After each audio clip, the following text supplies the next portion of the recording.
Survival skills. About survival skills.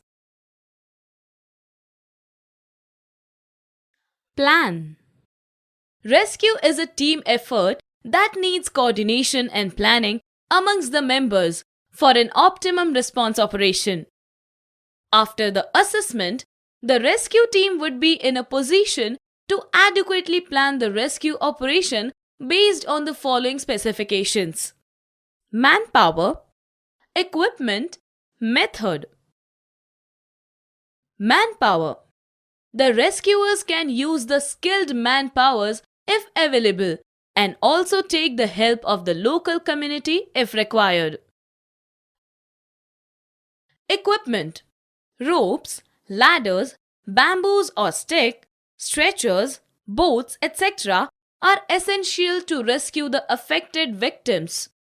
Sometimes these rescue materials are not available to the rescue team at the site of emergency. Therefore, the rescuers use locally available resources like barrels, tin cans, tubes, etc. Method. There are various other methods which would be useful for rescuing the victims. The adequate method of rescue is to be determined depending upon the nature of the casualty, the nature of the injuries, and the position in which the casualty is found. Do you know some of the indigenous method of rescue? When you visit different states, do understand the hazards that they are prone to and the indigenous ways to cope up with them.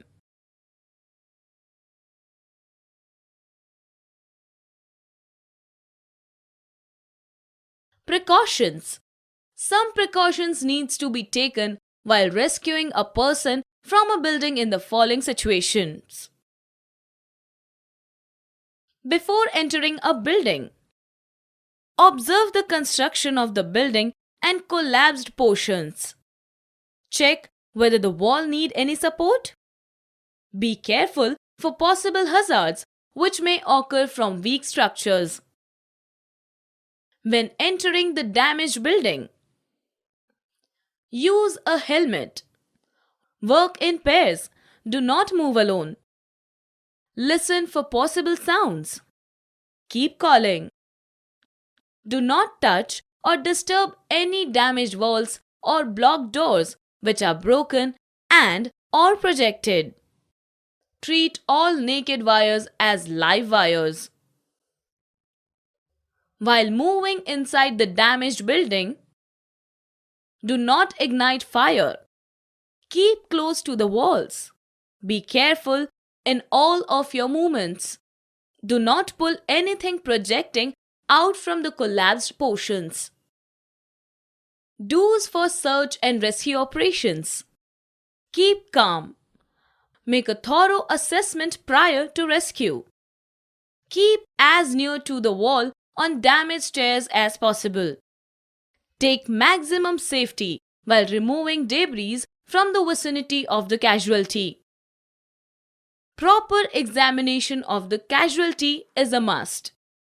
Provide first aid, check, and facilitate proper breathing.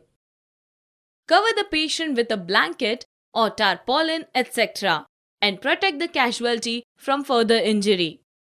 Use sharpened tools carefully when moving the casualties. Loosen the clothing and keep the patient lying down and warm. Give artificial respiration if required and control bleeding. Don'ts. Do not panic. Do not start rescue work until you are equipped with adequate information. Do not pull timber out of the wreckage indiscriminately. You may cause further collapse. Do not carelessly move an injured casualty unless the person is in immediate danger. Do not expose to further possible injury or adverse conditions. Unless absolutely necessary, do not crawl over the debris or on the damaged structure. Do not touch live electric wiring. Do not violate safety measures. After rescuing, The victim has to be provided first aid, and every attempt has to be made see to it that the condition of the victim doesn't deteriorate.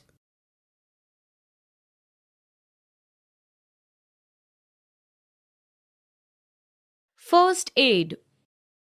The Encyclopedia Britannica states first aid as measures to be taken immediately after an accident, not with an idea to cure, but in order to prevent further harm being done. It uses the available human and material resources at the site of accident to provide initial care to the victim of injury or sudden illness until more advanced care is provided. The main objectives of the first aid: to preserve life, to prevent the victim's conditions from worsening, to promote recovery. Golden rule of first aid: be calm, do not panic. Take a moment to think clearly as to what you should do. If you think you can take appropriate action during the emergency, then do so. But if you are in any doubt, then don't act as a hero. Do not hesitate to ask others to assist you or to raise the alert.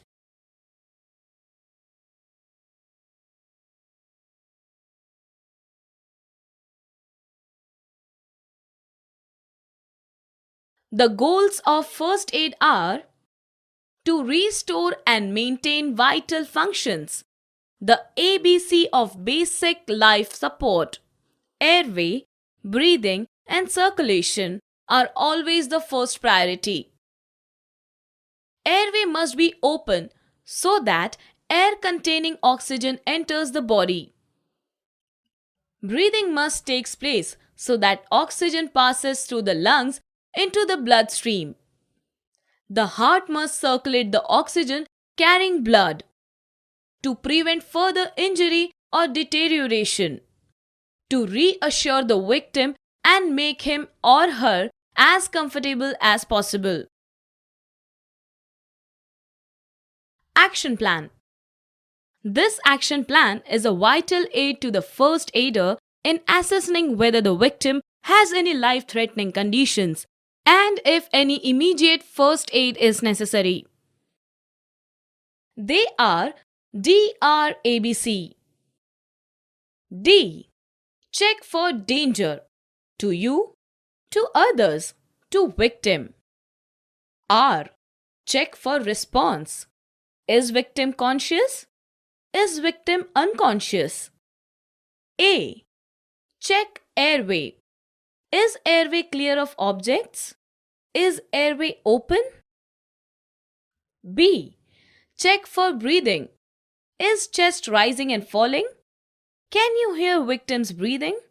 Can you feel the breathe on your cheek? C. Check for circulation. Can you feel a pulse? Can you see any obvious signs of life?